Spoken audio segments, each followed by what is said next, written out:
The night I caught the first crack in my marriage, it wasn't lipstick on a shirt or a late text. It was silent, heavy, cold, and cruel. And in that silence, I realized the woman beside me was already gone. Before we dive deeper, make sure you hit that like button and subscribe for more intense betrayal and revenge stories. And let us know where you are listening in the comments.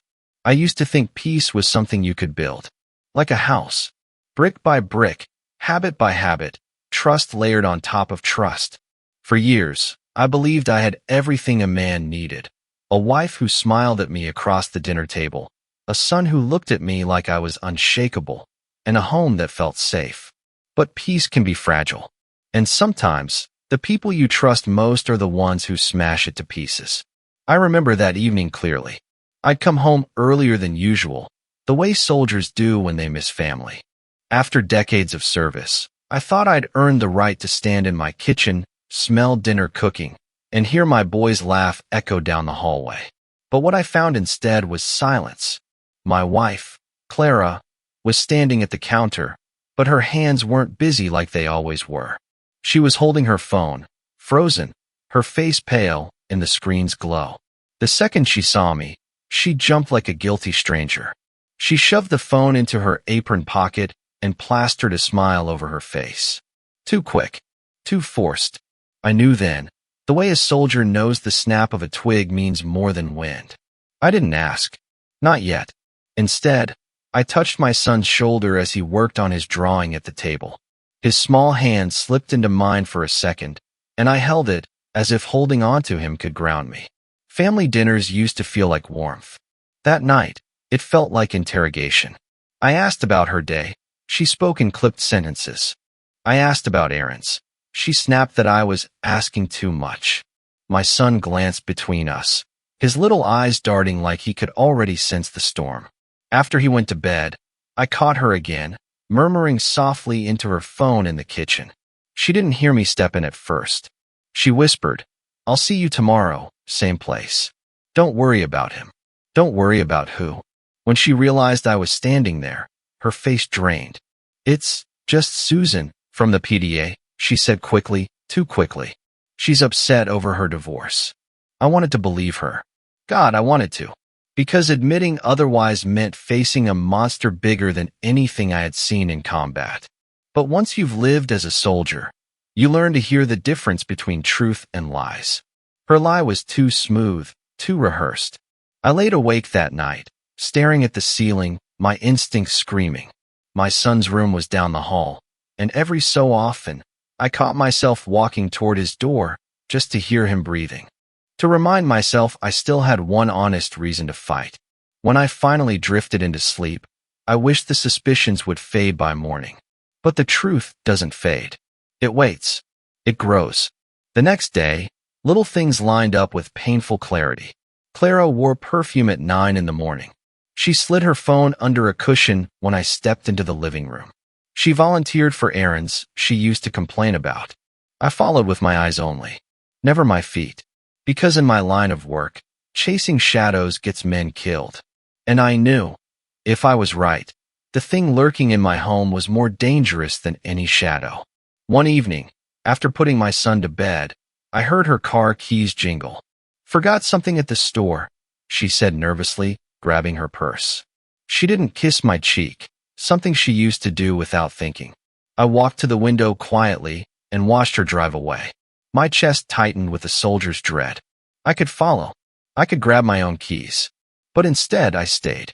Because one part of me wasn't ready to see her betrayal made real. But life doesn't wait for readiness. Sometimes it forces your eyes open in the cruelest way. 2 days later, I stopped by my son's school to surprise him for lunch. Kids were lined up outside. And that's when I noticed Clara's car, parked discreetly, too far from the playground, too close to the trees that lined the lot. I watched her step out, laughing, not the way she laughed with me. This was carefree, giddy, like a teenage girl meeting her first love. A man stepped out from behind the car. Not a stranger, not someone distant. It was a man I knew. He lived in our neighborhood. He'd come into my home once for a barbecue. I'd shaken his hand. I'd trusted him around my family. But now, there he was, his hand brushing her cheek as she leaned in. A kiss that did not belong to secrecy, but to something deeper, something dangerous. And as if fate wanted to punish me harder, I saw another detail. My son, standing a few feet away, hidden by the school gate, his small eyes wide, staring at his mother with confusion and hurt swirling in them. That moment broke something in me. It wasn't just my heart as a husband, it was my soul as a father. I knew then, the crack in my marriage wasn't just betrayal in my bed, it was betrayal poisoning my son's world. And betrayal like that never stays hidden. It grows until it destroys everything. That night, as I tucked my son in, he asked me the question I had feared more than bullets, more than death. In a trembling voice, he whispered, "Dad, why was Mom kissing Mr. Randall?" And I had no answer. Only silence. When my son asked me that question, something inside me fractured. Children should never carry the weight of adult corruption. But there he was, my boy, clutching his blanket like it could shield him from the image he had seen earlier. His eyes begged me to explain, to justify. But what could I say? That his mother was lonely? That sometimes adults betray the very vows that hold a family together? I couldn't. So, I pulled him close, kissed the top of his head, and told him to sleep. My stomach churned, knowing he didn't fall asleep peacefully that night. Neither did I. The following week was a blur of confirmations. I didn't pry through her things. I didn't need to. The truth walked boldly in front of me. Clara's texts came with late-night smiles she tried to hide. Her once-absent phone now never left her pocket. She began to dress differently too, skin-tight clothes, lip gloss she hadn't worn in years. And then there were the absences. Quick trips to the store. Last-minute errands. Gym classes she never had interest in before. A soldier doesn't survive combat by ignoring patterns. I watched. I recorded the memory of her lies in the quiet corners of my mind. And each time, I thought about my boy, carrying silent questions he was too young to voice again. The man, Randall, had been around far too often before. He was slick, charming in that hollow way. I remembered shaking his hand weeks earlier at the community barbecue, handing him a cold drink while my son chased his kids around the yard. I remembered Clara laughing too much at his jokes, a spark in her eye I hadn't seen in years. Back then, I had dismissed it as neighborly friendliness. Now, it felt like the opening act of betrayal staged right in front of me. One particular evening, I followed her. Quietly, carefully, like I'd done countless missions before. She told me she was meeting a friend from work. Instead, she drove 3 miles out, to a little diner on the edge of town. I parked across from her, sitting in the dark silence of my truck. Then I saw him slide into the booth across from her. Randall, as predictable as enemy movements on open terrain. They talked close, whispered. She laughed. And then she reached across the table, touching his hand in a way that belonged only to lovers. I thought the worst was seeing them together. But I was wrong.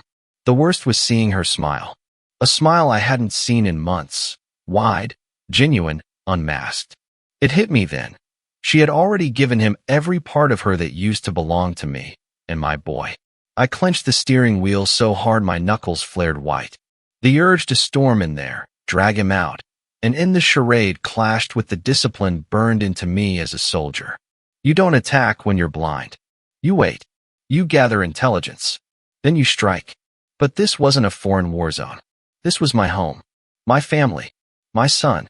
When Clara came home late that night, she smelled like cheap perfume and someone else's cologne.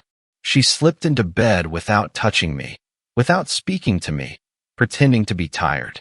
My heart roared inside my chest, but I lay still, eyes wide open. In my head, memories played like a cruel film reel. The first time I kissed her under the oak tree outside her parents' house. The vows we whispered to each other before I left on deployment.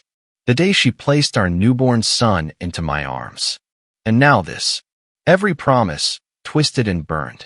Days bled into nights, and the affair grew bold. She started putting my son in front of the television so she could lock herself in the bedroom for phone calls. When I passed by once, I caught fragments of words. I love you. Soon. He won't notice. I noticed. God, I noticed everything. And I wasn't the only one. My son grew quieter, withdrawn. He doodled less, stared more. I'd catch him watching his mother with a hesitant look, fear mixed with confusion. That tore me apart more than anything. Betray me all you want, but betray the boy? That was unforgivable. One late evening, as I sat alone on the porch, my son slipped beside me, his little hand tugging my arm. "Dad?" he whispered, hesitant. "Is Mom going to leave us?" The air left my chest. He had seen, felt, absorbed more than a child should. I pulled him against me, hugging him tighter than words could. "No matter what happens," I said quietly, "I will never leave you. Ever." His small body shook in my arms. And right then I swore not just to be his father, but his shield. But Randall wasn't satisfied with just stealing my wife. I could see it in their growing secrecy, the nervous way she began looking at me. There was something darker brewing. And one night, as I stood by the window watching her sneak another late call, I heard her whisper, "Don't worry. He won't be a problem much longer." She wasn't talking about me. She was talking about my boy. My blood froze as I realized. This wasn't just betrayal anymore. It was a conspiracy. And the target was my son. I couldn't breathe when I heard those words slip from her lips. He won't be a problem much longer. My chest boiled, not with anger alone, but with terror. I'd faced enemies with rifles aimed at me, bombs hidden under dirt roads, men who dreamed of killing me. None of it compared to this. Because this wasn't a battlefield overseas. The war had slipped into my own home, into my family. And the enemy wasn't some distant stranger. It was the woman who once kissed me goodnight. That night, I stood by my son's door for hours, listening to his sleep. I studied every sound, every breath he took, terrified it could one day be stolen from me. How does a father explain to a boy that the mother who birthed him might be plotting against him? I couldn't tell him, not yet. He was too small. His heart was too fragile. But he wasn't blind, and children sense more than words can say. Over the next week, my son watched her the way I watched her. Where once he ran to her for hugs, now he hesitated. Where once he confided in her, now he kept quiet. His laughter turned into silence. I never thought betrayal could travel down generations. Yet here I was, seeing my child, my innocent boy, carrying the same mistrust, the same crack in the soul I carried. And I hated her for it. One evening, he crawled onto my lap, pale and trembling. "Dad, if Mom doesn't like us anymore, can I just stay with you?" His voice broke me. I hugged him fiercely and promised him no matter what happened, I'd always keep him safe. Inside, I was dying, because I knew promises were useless against fire and gasoline. Because that's what I found 2 nights later. I had returned home late from a supply run when I noticed something odd near the backyard fence. A faint smell. Acrid. Familiar. I crouched into the night shadows, my soldier's instincts guiding me. And there it was, fresh streaks dark against the ground. I touched it, lifted my fingers to my nose. Gasoline. Someone had been here. But worse. As I followed the faint trail, I found a shredded piece of a cloth rag wedged between the bushes. An improvised wick. I knew instantly what that meant. This wasn't paranoia. This wasn't imagination. This was a plan. A plan to burn. A plan to kill. I stood there in the dead quiet of night, fists curled so tight my nails sliced my palms. My wife, my partner, mother of my son, she wasn't just betraying us. She was opening the door for Randall to erase us. I didn't wake her that night. I didn't confront her. I needed proof. I needed to bide my time. And above all, I needed my son alive through the storm. The next morning, I noticed her strange calm. Almost as if she believed the path ahead was clear for her and her lover. She laughed louder than she had in months. She kissed my cheek for the first time in weeks, maybe because she thought the end was already written. But she had forgotten something. I wasn't just a husband. I wasn't just a father. I was a soldier trained in silence, in patience, in survival. And if Randall thought he could light a fire to claim my family's bones, he had no idea he'd just sparked the wrong man's instincts awake. I kissed my son's head before bed that night and lingered longer, breathing him in, feeling the warmth of his small body. Then I whispered a promise to myself. If there was fire coming for him, they'd have to walk through me first. The morning after I found the rags soaked with gasoline near the fence, I sat at the kitchen table staring at Clara. She was humming as she scrambled eggs, pretending life was ordinary. Her back was to me, her shoulders relaxed, but her phone never left the counter at her side. It would buzz and her eyes would flicker with a small smile before she pretended it was nothing. It was everything. Every vibration was like a countdown in my chest. I chewed slowly, quiet, watching her. In combat, silence was often my best friend. You learn more from what people don't say, from how their hands twitch, how their eyes betray them. Clara was no different. She didn't once ask me how I slept, didn't once look me in the eye. It was like she was already halfway gone, her soul tethered to Randall. But I had my mission now. And missions aren't fueled by rage, they're fueled by clarity. I didn't want revenge yet. I wanted proof, because proof was protection. If her betrayal was for herself, I could handle the heartbreak. But if it meant my son's life, then I'd need the evidence to destroy them both. I began small, subtle. I checked the backyard again in daylight. Let my eyes trace the edges of the fence, every blade of grass. Combat had taught me to read the environment like a book, and the story was clear. Someone had trespassed with intent. The faint black stains were still there, hidden in the soil where the gasoline had sunk. The worst part? It wasn't random. Whoever had done this knew exactly where the back room of the house was. My son's room. That realization sat in my stomach like lead. They wanted my boy erased, not me. And the why behind it was obvious. In their twisted fantasy, Clara and Randall could live free, unburdened, once the boy was gone. God help me. I wanted to put a knife through Randall's throat the second his name burned my thoughts. But no, not yet. Patience. Patience wins wars. I started shadowing. Quiet steps. Keeping notes. Watching where Clara went and when. Observing her routine until every movement was predictable. Betrayal has a rhythm, and I was learning the beat. One evening, when she thought I was in the shower, I crouched behind the corner of the hallway as she whispered on her phone. I caught more this time. He never looks in the shed, you'll have time. Just make sure the tools aren't out of place. My blood froze. The shed? Later that night, after she drifted off in a feigned sleep, I slipped outside with a flashlight. My boots crunched softly on the grass as I approached the shed behind our yard. It was the kind of place I used for yard tools, nothing more. But when I opened the door, the smell hit me in the face instantly. Gasoline, thick and suffocating. There, tucked into the corner behind old boxes, were 2 full jerry cans. Industrial. Not the little red canisters for lawnmowers. No, these were meant to wipe out a house in flames. Beside them, something worse, a folded blanket. A child-sized blanket. My boy's. The one with the faded superhero prints he carried around since he was 5. My knees went weak. I told myself to stay focused, but my vision blurred red.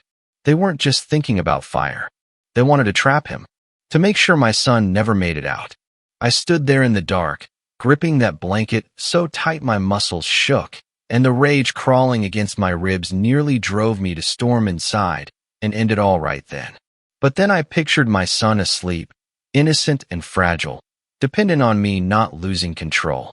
If I lashed out blindly, I risked everything, including his safety. So I folded the rage down tight, the way a soldier tucks explosives, waiting for the right signal to detonate. The next few days were torture. Every laugh she faked at the dinner table sounded like nails against metal. Every phone call she took behind closed doors ripped at me. And all the while, I had to act like nothing was wrong, because any slip could make her or Randall accelerate their plan. I watched my son retreat from her more and more. She'd try to hug him, and he'd flinch. She'd ask him questions, and he'd shrug silently. Betrayal had poisoned not just my marriage. It had murdered my boy's trust in her completely. And yet, she didn't seem to notice. Or maybe she didn't care. The first real crack in their scheme came on a Sunday night. She thought I'd gone to bed early. Instead, I crept quietly down the hall, bare feet soundless against the wood. Her voice was low, Quick, urgent. Yes, tomorrow. After dark. He'll be asleep. It has to look like an accident. A candle, maybe. Just make sure it's quick. My heart hammered so loud I thought she'd hear it echo down the hallway. But she didn't. She ended the call, exhaled deeply, and padded back to our bedroom as if nothing had been said. I lay next to her that night, my eyes open toward the ceiling while her shallow breaths kept rhythm with the clock ticking beside the bed.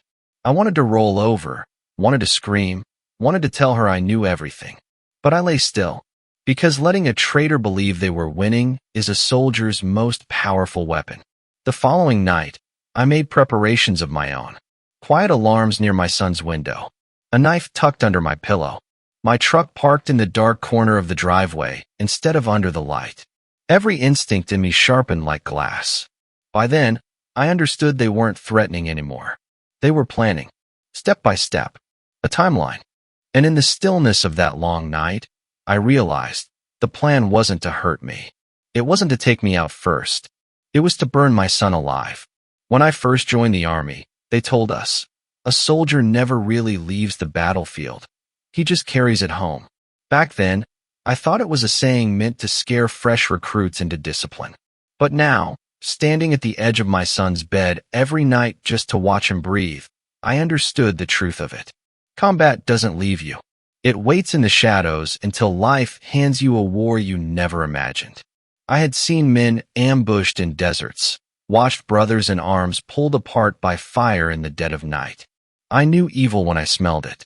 And it was here now, walking through the veins of my own family, holding my son in its crosshairs. Clara may have forgotten who I was before she called herself my wife. But Randall, he had no idea what kind of man he was conspiring against. I slept in fragments, my ears tuned to every sound outside the window, every creak of the floorboards, every muted vibration of her late-night phone calls. I had placed a small glass at the edge of my bedroom door, an old soldier's trick. If anyone opened it while I slept, I'd hear it fall and shatter. But each dawn came and went with no attack. Patience. They were taking their time. And so was I. By day, I played the role of the broken husband flawlessly. I forced a hollow smile at the breakfast table, nodded absent-mindedly when Clara mentioned her errands, and pretended I didn't smell the same cologne lingering faintly on her coat. The key to survival was letting them believe I was blind. But when Clara left the house, I moved with precision. Outside in the shed, I'd recheck the jerrycans, memorizing their place. I examined footprints left in the damp earth, heavier than Clara's, wider stride, Randall's. Evidence. Proof brewing in silence. At night, my son would crawl into my lap, tired eyes begging for reassurance, asking for words I wished I could believe myself. Dad, we're gonna be okay, right? Each time, I'd hold him tighter, kiss the top of his head, and whisper, you don't ever have to doubt that. Inside, though, I was terrified, because betrayal at this level wasn't about heartbreak. It was about survival. Slowly, I began to shift gears from broken husband to soldier in the field. Old instincts resurfaced, movement drills, shadow-based surveillance, patience and stillness. I installed thin fishing line by the edge of the backyard fence, rigged as a trip alarm. I placed shards of broken glass loosely along the wooden shed doorframe, easy for me to remove later, but loud enough to betray an intruder at the wrong moment. All the while, I played weak. One night, Clara returned late, her cheeks flushed, lips swollen with Randall's touch. She slid into bed with me without a word, and I clenched my teeth against the urge to fling the truth in her face. Instead, I steadied my breathing, feigning exhaustion. In war, sometimes you lie still while the enemy presses the barrel against your chest, waiting until his confidence blinds him. The following Thursday, my patience cracked in a different direction.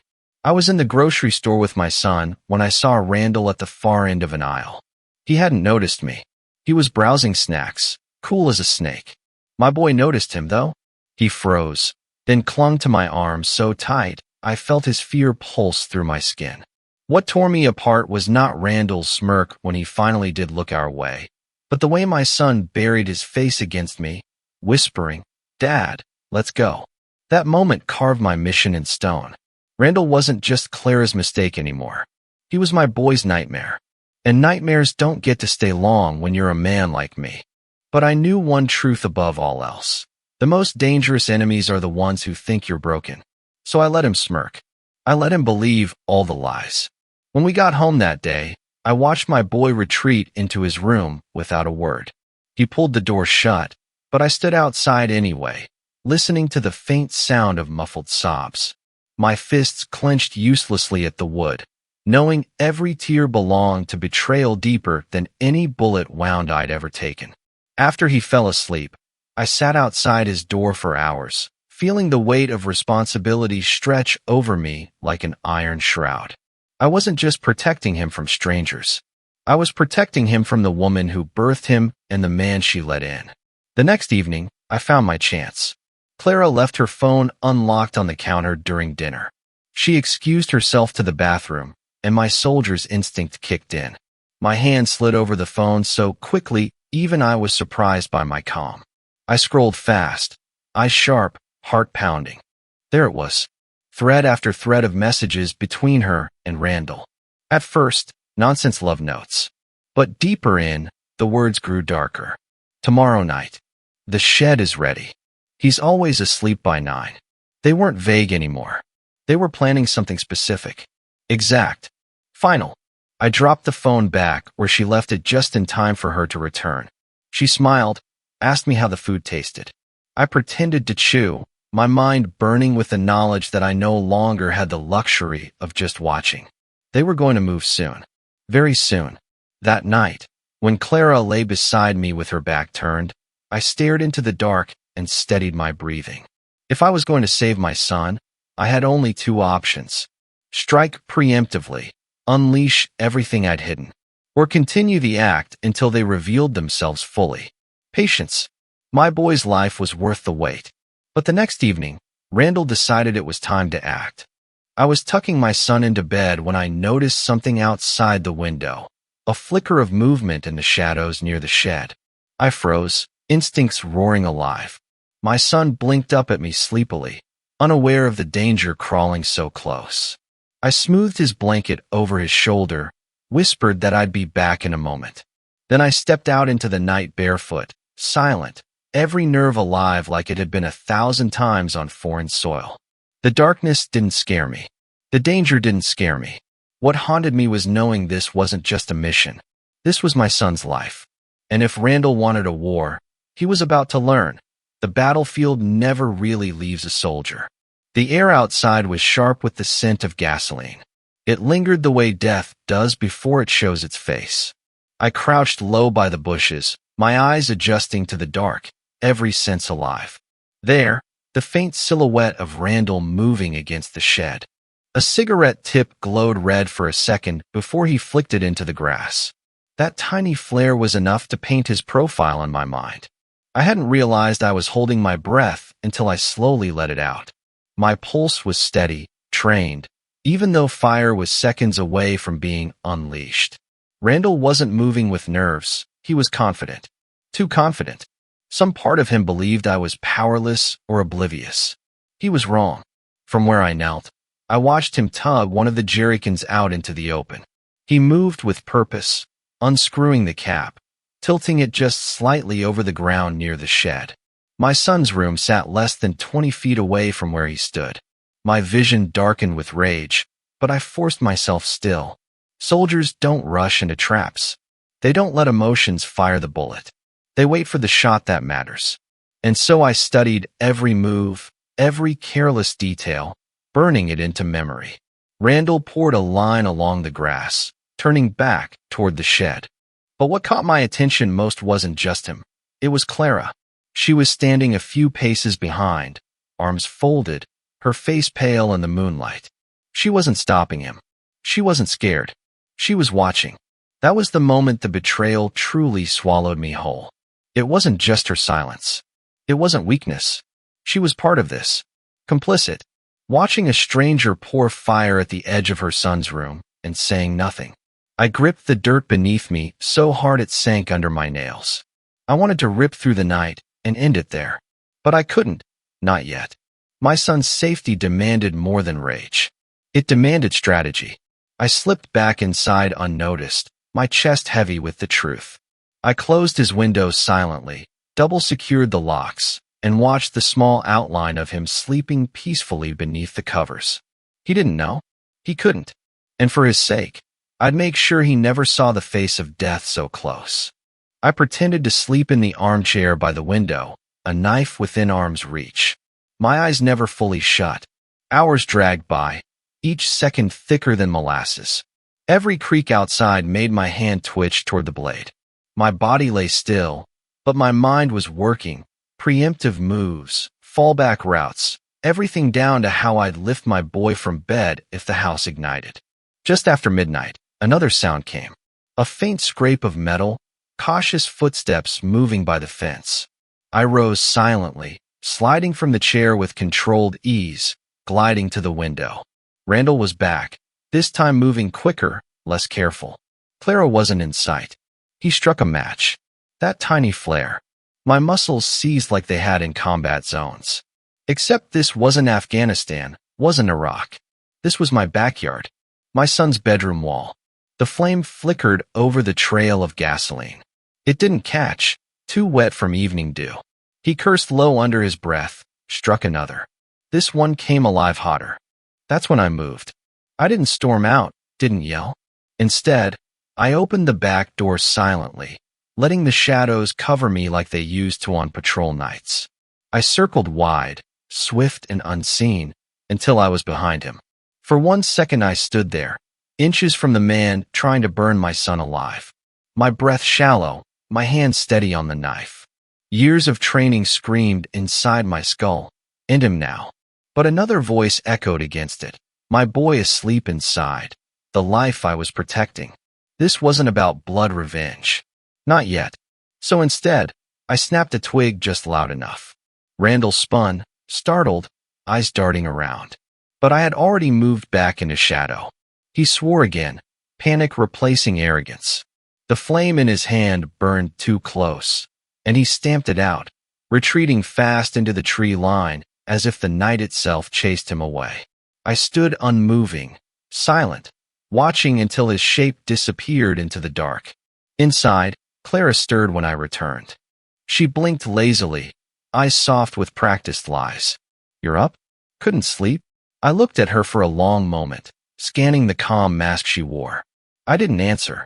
Instead, I brushed past her, checked on my boy again, and sat outside his room until dawn. By morning, the gasoline streak had thinned, but the smell lingered in the grass. Clara acted normal, cheerful even, humming while she packed my son's lunch. She wore Randall's guilt in her silence, but not once did she meet my eyes. That was when I knew something with certainty. This wasn't just darkness creeping into my home. It was a war, and I couldn't fight it the way soldiers fight with guns. I had to fight it with silence, with patience, with precision, and I wasn't going to call the cops. Not yet, because I had a plan of my own. Morning light spilled across the kitchen as though it was any other day, but for me, the world had already shifted. My wife's hair glowed gold under the sun as she poured orange juice for our son, smiling the way mothers are supposed to. If strangers had walked in, they would have seen a perfect family, mother, father, child. They would never guess she had stood in the shadows and watched another man plan to burn her son alive. That's what betrayal does best. It wears a costume. I stirred my coffee slowly, my hands steady, even though my stomach burned with the ugly truth. My boy sat across from me, sleepy-eyed, twirling his spoon in his cereal without eating. He looked at her once, almost as though testing if she was still the mom he remembered. Then he lowered his eyes, disappointment written on his small face. That quiet despair in him was worse than any bullet wound I'd ever taken. I decided then, I couldn't show my hand yet. If betrayal dressed itself as love, then so would I. The key was simple. Let them believe they were winning. Let them believe I was broken, blind, weak. Because when a snake thinks its prey is motionless, that's when it slithers out into the open. So I wore weakness like a second skin.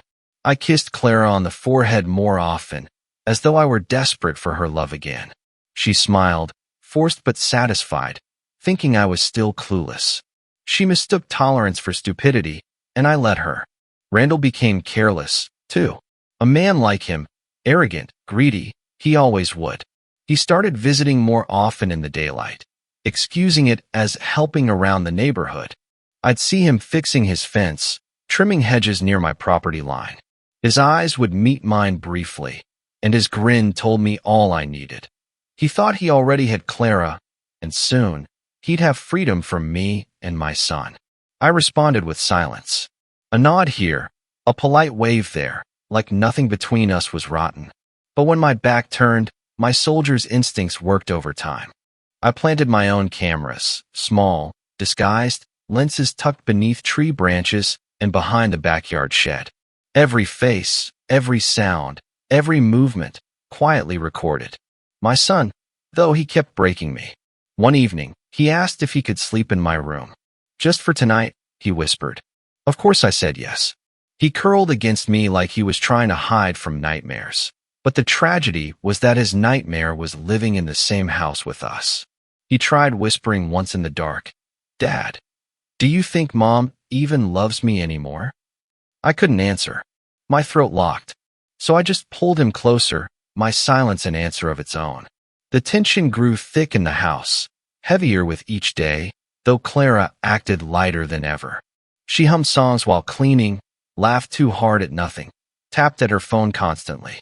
To anyone else, she would have looked like a woman in love again. I guess she was, just not with me. What she didn't notice was that her cracks were widening. She hid the messages with Randall poorly now, growing cocky in my supposed ignorance. One night, when she left her phone unattended on the nightstand to grab a glass of water, I scanned quickly. The message thread was damning. Randall, he bought it. A few more days, and it's done. Her reply, I know. He doesn't suspect. He's just tired, doesn't ask questions. Doesn't suspect, if only she knew. I played weak. Days stretched on, every one a blade over my throat. Clara would laugh into her phone while cooking dinner, while our son sat beside me in the same room, ignored. Every time she turned her back to him, I felt the fury claw up my spine. But fury couldn't guide me. Precision had to. Randall started slipping too. He grew reckless, impatient. I caught him once standing too close to my wife in broad daylight on our porch, whispering in her ear.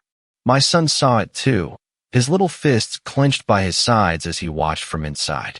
Clara spotted him watching, but she didn't flinch back.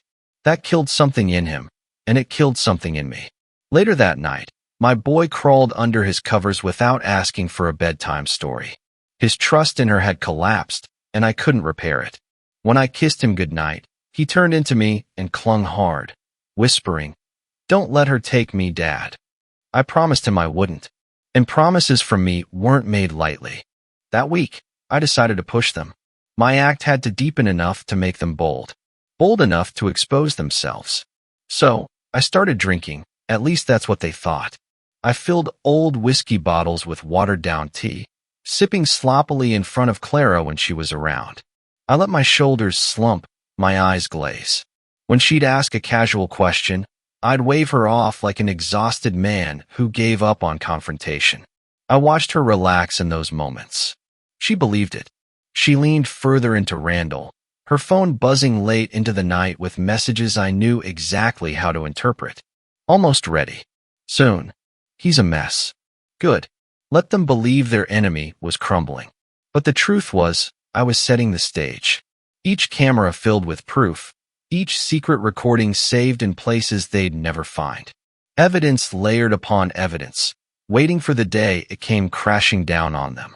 Until then, I had to keep my boy safe under this roof that no longer deserved to be called home. One night, I overheard Clara crying quietly in the bathroom. Randall's voice had been sharp earlier outside while they whispered. Maybe he was pushing her harder, faster. Maybe guilt had found its way into her bones. For a moment, I wondered if there was anything left in her worth saving. But then I remembered the jerrycans, the blanket, my son's voice asking if she still loved him. Guilt wouldn't save her. Guilt was just another mask. As I lay in bed that night, Listening to her muffled sobs, I realized I didn't need to lift a hand to destroy them. Their own greed, betrayal, and cowardice would finish the job.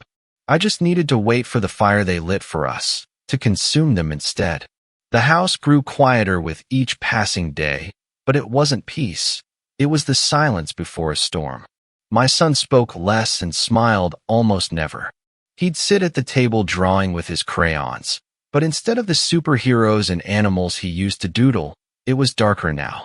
Scribbles of fire. Shadowed figures. A boy standing alone. I'd watch him from across the table, my chest tightening with guilt. No child deserved this war. He should have been thinking about baseball or comic books, about weekend trips, not betrayal and survival. But betrayal had already crawled into his bloodstream. Clara tried to act unshaken. She'd move around the house humming or tap away on her phone. But it wasn't the calm of a woman in control. It was the forced composure of someone waiting for a plan to click into place. Each time Randall's name lit up her screen, she'd dart to the other room like a guilty teenager. I let her. And Randall, emboldened by my silence, became sloppier by the day. He came by the house under flimsy excuses, waving to me like we were still neighbors, his smug grin stretching wider each visit. My son would retreat instantly whenever he was near, hiding behind me, his small hand gripping mine until his fingers turned white. One evening, I heard arguing outside by the shed. Their voices were hushed but sharp, slicing through the silence. Randall was pressing her, his tone low and furious. You said he'd be out of the way by now. You said you could handle it. Clara's voice trembled, on the edge of panic. He's smarter than I thought. Just give me a little more time. I stood in the shadows and sighed, fists clenched. My mind burned with the urge to step out and end it instantly. But I forced myself still. I had bigger plans. I needed their greed and impatience to dig their own graves. Their scheme might have been about fire, but betrayal burns in more ways than one.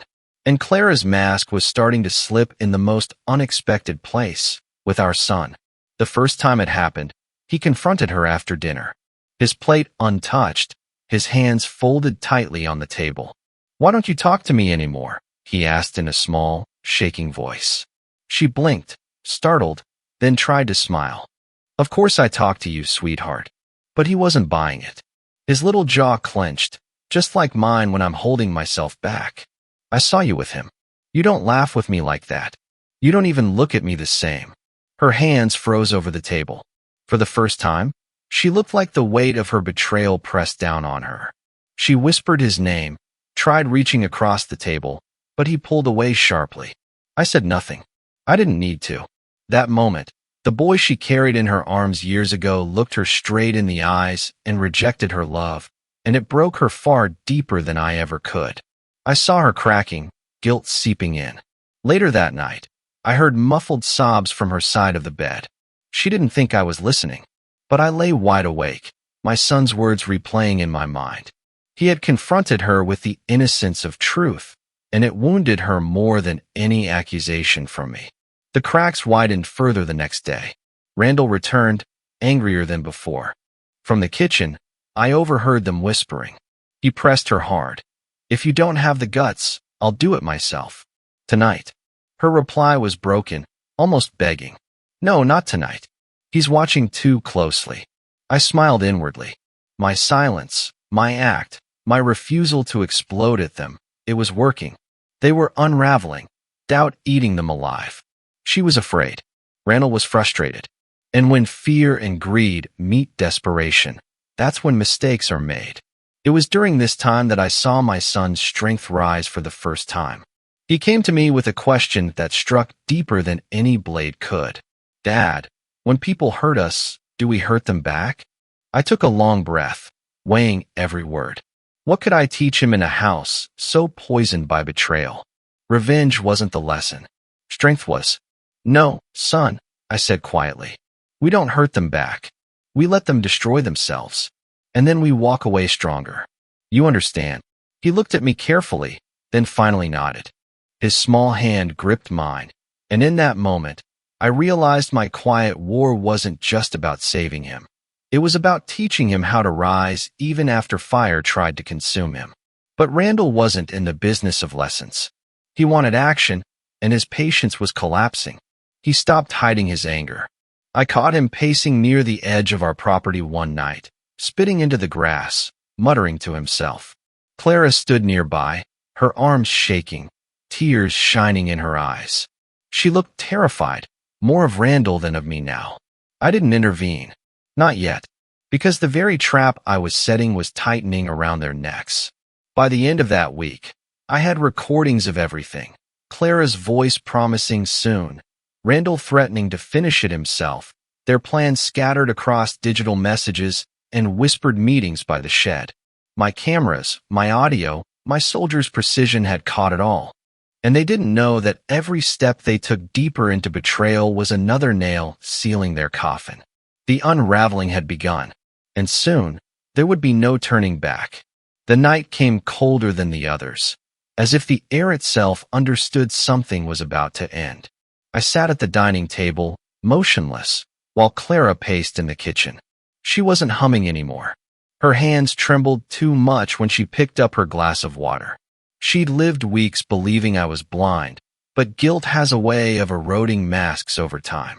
Randall, on the other hand, had lost all patience. My hidden recordings captured his rage a day earlier. It's over. No more waiting. We finish this, Clara. You finish this, or we both go down. His voice had been sharp, drenched in rage and panic. I had let them play their game long enough. I had let my silence carve them hollow. Now their own fire was ready to collapse back upon them, and I was ready to show them every piece of truth they had gifted me with their carelessness. The next morning, I quietly dropped my son off at my sister's house. Just for the night, I told him softly while he clung to me. His eyes searched mine like he could sense a storm building, but I assured him, tomorrow, everything changes. He nodded and trusted me, though I saw the pain of missing me already. When I returned home, Clara was on the porch. She asked about him, her voice hesitant. Where's he gone? I answered calmly, he's safe. I let the words sting sharper than any accusation. She blinked, uncomfortable, but didn't push. That evening, I set the stage. I called my extended family over, aunts, cousins, neighbors close enough to matter. I told them we'd have a small dinner, like old times. Clara stared at me as I prepared food, her eyes narrowing with suspicion, but she couldn't refuse. Not with everyone watching. By the time the guests arrived, laughter filled the house again. But under it all, Clara looked like a woman on borrowed time. When the plates were full and the room settled, I stood at the head of the table. Before we eat, I said, voice steady, there's something we need to talk about. Clara froze mid-motion, her fork tumbling against her plate. I walked slowly to the TV in the living room, remote in my hand. With one click, the screen came alive, black and white surveillance footage lighting the room. At first, it was Randall, his shape pouring gasoline near the shed, his movements caught in grainy detail. The room fell quiet instantly. You could hear silverware set down, breaths held. Then came Clara's voice, recorded with pristine clarity. Don't worry. He'll be asleep by 9. Just make sure it looks like an accident. Gasps broke through the room. My family, her family, neighbors, they all stared at her like she had grown fangs. Clara's face drained of color, her eyes wide, lips trembling. This, I said quietly, pointing toward the screen, is the woman I married, and the man she thought she could replace me with. Randall wasn't there yet, not physically in the room, but his voice was. My recordings filled the air with his threats, his laughter, his impatience about burning my son alive. My son's name was spoken in their plans. That was the point of no return. Every pair of eyes at the table turned against her then. Clara broke first. She stood abruptly, knocking over her chair, her hands trembling. It wasn't like that, she said, voice cracking. You don't understand. But no one wanted to hear her excuses. Not me. Not our boy, who one day would know the truth painted on this footage. Not the family and neighbors who had loved us. The door burst open minutes later. Randall barged in, his face twisted with anger, expecting the usual secretive meeting. But instead of finding a weak husband and willing woman, he found a crowd. Gasps echoed again. People rising to their feet as I turned the cameras toward him, footage of his deeds flashing against his own guilty face. He stuttered, tried to laugh it off, but the room had already judged him. "Get out," one of my cousins spat at him. Randall looked around, desperate, betraying even Clara in the end. It was her idea, not mine. She told me to. The betrayal cut backwards now. Clara sobbed, clutching at her own arms, shaking her head violently, but everyone could see it in her face. He was telling the truth. She wasn't coerced. She chose this path. The silence that followed was heavier than any battle roar I'd survived. I didn't need to raise my hand. I didn't need to draw a weapon. The truth was sharper, deadlier, more cutting. Clara collapsed into a chair, tears streaking her cheeks, whispering apologies that no one listened to. Randall stormed out into the night, his arrogance shattered, his name forever filth in this neighborhood. And I stood steady, watching the pillars of their lies crumble in front of everyone who mattered. Justice had arrived without a single bullet fired. But it wasn't over yet. Because while Randall ran into the shadows and Clara sat broken in her shame, my son was still waiting for me across town, unaware of the firestorm that had just consumed his mother and her lover. I owed him something more than justice. I owed him healing. The night after everything came crashing down, I sat alone in my son's empty room. His drawings were still on the desk, his blanket folded neatly on the bed. The house was quiet, hollow, as if even the walls were ashamed of what they had witnessed. Clara was gone. She had left before the sun rose, carrying nothing but shame on her shoulders. Randall had disappeared into the shadows too, his arrogance broken the moment truth turned against him. And in that silence, I realized the war was over. But wars don't end clean. They leave scars, in the land, in the people, in the heart. My scar was hidden in the boy who had asked me if his mother still loved him, who had begged me not to let her take him. He deserved more than a scar. He deserved healing. I drove in the early morning to my sister's place. My son came running the second the door opened, his small arms wrapping around my waist like he never wanted to let go. I held him there for a long time, his head pressed against my chest. He looked up at me with tired eyes. "Are we safe now, Dad?" For the first time in months, I could answer him with truth. "Yes, son. We are safe now." That evening, I told him gently what happened. Not the darkest parts, not the gasoline, not the matches waiting to be lit.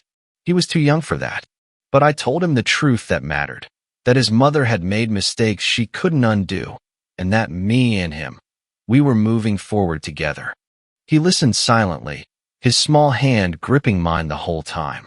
When I finished, he leaned against me and whispered, "As long as I have you, I'm okay." Tears threatened my eyes, because in that one sentence, he gave me strength too.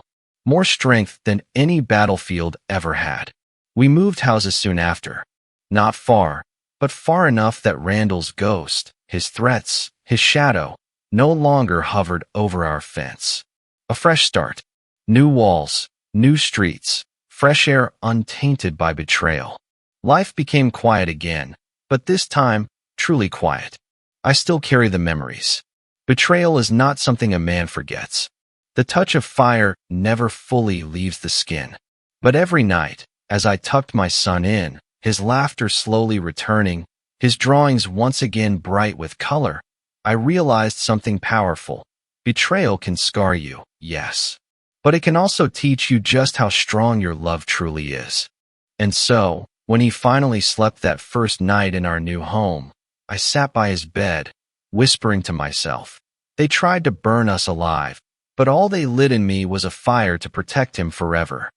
The war in my home was over.